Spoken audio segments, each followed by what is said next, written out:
जिस लोग को जगाने का वो कीड़ा उठाए वही कत्ल करने उनके घर चले आए, पत्थर मारा गया।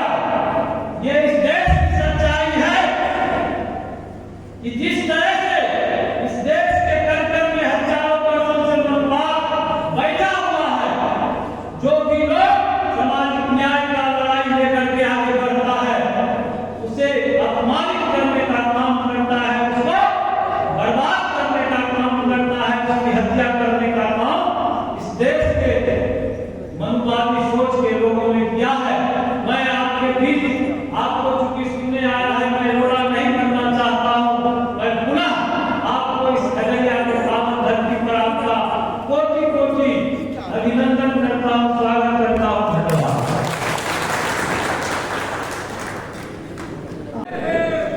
दूध, मछली और सब्जी में ताकत नहीं से खगड़िया। जय भीम, जय मंगल, जय फुलेव, जय हिंद। आज के सामाजिक न्याय के सम्मेलन में, संविधान बचाओ के सम्मेलन में, शिक्षा बचाओ पढ़ाओ के सम्मेलन में हमारे बीच हमारे छोटे भाई और सामाजिक न्याय के पूरे देश में कहानी को पहुंचाने वाले, कहानी को गढ़ने वाले, कहानी के लिए लड़ने वाले हम सबके प्रिय लक्ष्मण यादव जी, जयंत जी, हमारे राष्ट्रीय जनता दल के अध्यक्ष मनोहर जी, हमारे जिला सचिव और सीपीआई के प्रभाकर बाबू, हमारे सभी नवीन जी, विकास जी, सभी हमारे आदरणीय प्रोफेसर साहब और परिवार के हमारे सभी मार्गदर्शकगण, बुद्धिजीवीगण और हमारे सभी युवा साथी। चुनाव में 8 महीने हैं और एक गंभीर चिंतन के लिए हम लोग यहाँ पर बैठे हैं। मुझे लगता है जिस विषय को लेकर के यहाँ के आयोजक आए हैं वो आने वाले विधानसभा चुनाव, देश का संविधान, देश की शिक्षा, देश का सामाजिक न्याय, देश की आर्थिक व्यवस्था, इन तमाम मुद्दों पर खगड़िया में जो ये प्रयास किया जा रहा है, जिले से सिर्फ गांव में जाएगा, फिर पूरे भारतवर्ष में जाएगा, ये बहुत जरूरी चिंतन है। मैं तमाम आयोजकों को खगड़िया में इस तरह के प्रयास के लिए जो एक बहुत जरूरी है, क्योंकि कहीं ना कहीं हमारा जिला इस तरह के विमर्श के लिए, इस तरह के लिए संवाद के लिए बहुत जरूरी है, क्योंकि यहाँ के दूध, मिट्टी, पानी, बाढ़, सुखाड़, गेहूं, मकई, सब्जी, दूध, घी, इसमें जो ऊर्जा है उस ऊर्जा को शरीर से, दिमाग से, दिल से, सभी तरह से इसकी ऊर्जा को हम जितना ज्यादा उपयोग करेंगे तो हमारे जिले का विकास और जिले की कहानी को हम आगे और गहरा भी कर पाएंगे और बढ़ा भी पाएंगे।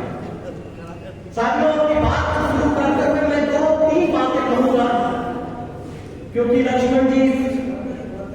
अध्यापक हैं, पढ़ाते हैं, शोध करते हैं, सोचते हैं, फिर सोचे हुए विचार को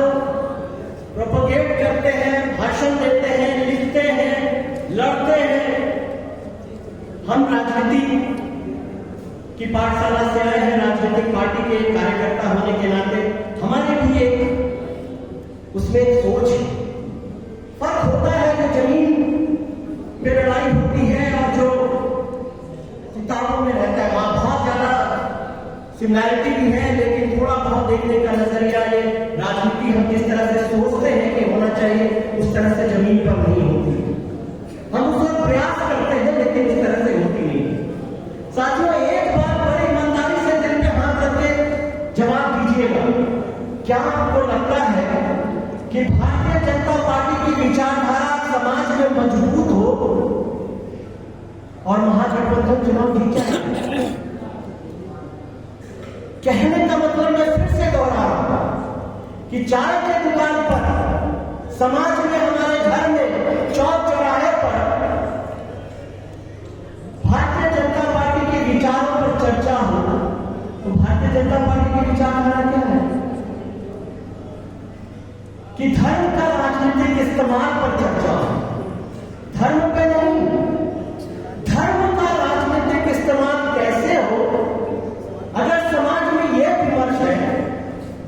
समाज में अगर नफरत फैलाने का विमर्श है, चाहे वो धर्म के नाम पर हो, जाति के नाम पर हो, वेशभूषा के नाम पर हो, खान पान के नाम पर हो, बोली चाली के नाम पर हो,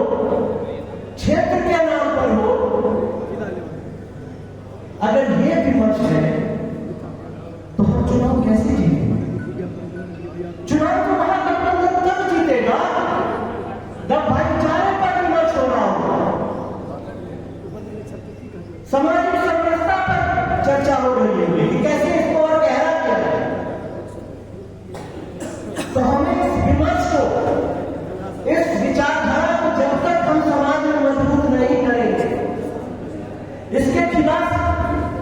नफरत के खिलाफ हम नहीं लड़ेंगे, सिर्फ प्रतिबद्धता दिखाने से नहीं काम चलेगा कि हम तो फॉलो करते हैं, लेकिन हमारे सामने